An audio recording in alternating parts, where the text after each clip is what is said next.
नमस्कार, मैं हूं विवेक शर्मा। पंजाब केसरी टीवी चंडीगढ़ दिख रहे हैं आप। बिहार में कांग्रेस में बुरी तरीके से हार के बाद घमासान मचा हुआ है।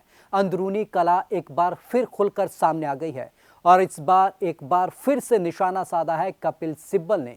कपिल सिब्बल ने सीधे तौर पर सोनिया गांधी और राहुल गांधी को मंथन करने के लिए कहा है। उन्होंने साफ तौर पर कहा है कि जो ऊपरी लीडरशिप है वो जरा भी मानने को तैयार नहीं है कि हार किन कारणों से हुई है। आखिरकार कपिल सिब्बल कह क्या रहे हैं, चलिए आपको इस रिपोर्ट में दिखाते हैं। कांग्रेस में फिर हुई अंदरूनी कला। सिब्बल ने साधा सोनिया गांधी राहुल पर निशाना। कहा कांग्रेस ने हार को शायद नीति मान लिया। गहलोत बोले अंदर का मामला बाहर लाना गलत। बिहार विधानसभा चुनाव में महागठबंधन की हार क्या हुई कि कांग्रेस की अंदरूनी कला फिर सामने आ गई। पार्टी के वरिष्ठ नेता कपिल सिब्बल ने कहा कि पार्टी ने शायद हर चुनाव में हार को नीति मान लिया है। इस पर राजस्थान के मुख्यमंत्री अशोक गहलोत ने सोनिया राहुल का बचाव करते हुए सिब्बल पर पलटवार किया। गहलोत ने कहा पार्टी के अंदर का मामला बाहर लाना गलत है। पार्टी के अंदर का मामला बाहर लाना गलत।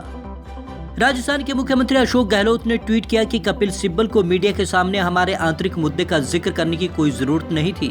इससे देश भर में पार्टी के कार्यकर्ताओं की भावनाओं को ठेस पहुंची है।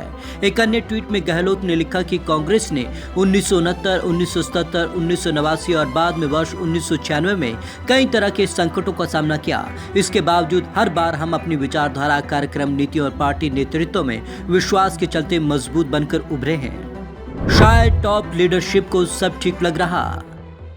सिब्बल ने एक अंग्रेजी अखबार को दिए गए इंटरव्यू में कहा, बिहार के चुनावों और दूसरे राज्यों के उपचुनावों में कांग्रेस की परफॉर्मेंस पर अब तक टॉप लीडरशिप की राय तक सामने नहीं आई है। शायद उन्हें सब ठीक लग रहा है, इसे सामान्य घटना माना जा रहा है। मेरे पास सिर्फ लीडरशिप के आसपास के लोगों की आवाज पहुंचती है, मुझे सिर्फ इतना ही पता होता है। जनता शायद कांग्रेस को असरदार नहीं मान रही। सिब्बल का कहना है कि बिहार और उपचुनावों के नतीजों से ऐसा लग रहा है कि देश की जनता कांग्रेस को प्रभावी विकल्प नहीं मान रही। गुजरात उपचुनाव में हमें एक सीट नहीं मिली। लोकसभा चुनाव में भी यही हाल रहा था। उत्तर प्रदेश के चुनाव में कुछ सीटों पर कांग्रेस प्रत्याशियों को 2% से भी कम वोट मिले। गुजरात में हमारे 3 कैंडिडेट की जमानत जब्त हो गई। पार्टी लीडरशिप कमजोरियों को कबूलना नहीं चाहती। सिब्बल ने कहा कि पार्टी ने 6 सालों में आत्ममंथन नहीं किया तो अब इसकी उम्मीद कैसे कर सकते हैं। हमें कमजोरियों का पता है, ये भी जानते हैं कि संगठन के स्तर पर क्या समस्या है। शायद समाधान तो सबको पता है, लेकिन इसे अपनाना नहीं चाहते। अगर यही हाल रहा तो पार्टी को नुकसान होता रहेगा। कांग्रेस की दुर्दशा से सबको चिंता है। कांग्रेस वर्किंग कमेटी में सुधार की जरूरत। सिब्बल ने कहा कि कांग्रेस वर्किंग कमेटी में मेंबर नॉमिनेटेड हैं। सीडब्ल्यूसी को पार्टी के कॉन्स्टिट्यूशन के मुताबिक डेमोक्रेटिक बनाना होगा।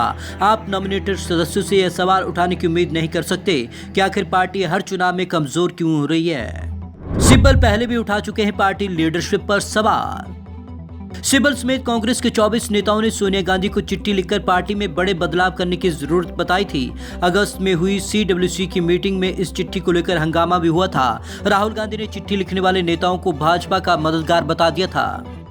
तो ये पहली बार नहीं है कि कांग्रेस में इस तरीके का घमासान मचा है। अब देखना होगा कि कपिल सिब्बल की टिप्पणी कांग्रेस के लिए सबक होती है या कहीं ना कहीं कपिल सिब्बल पर ही एक्शन लिया जाता है। आपको बता दें, लगातार 2 बार लोकसभा चुनाव में हार के बाद टॉप लीडरशिप पर पहले भी सवाल उठे थे और एक पत्र जारी हुआ था सीडब्ल्यूसी की बैठक से पहले, जिस पर जमकर बवाल हुआ था। तो आज की इस खास रिपोर्ट में बस इतना ही। विवेक शर्मा को दीजिए इजाजत। नमस्कार।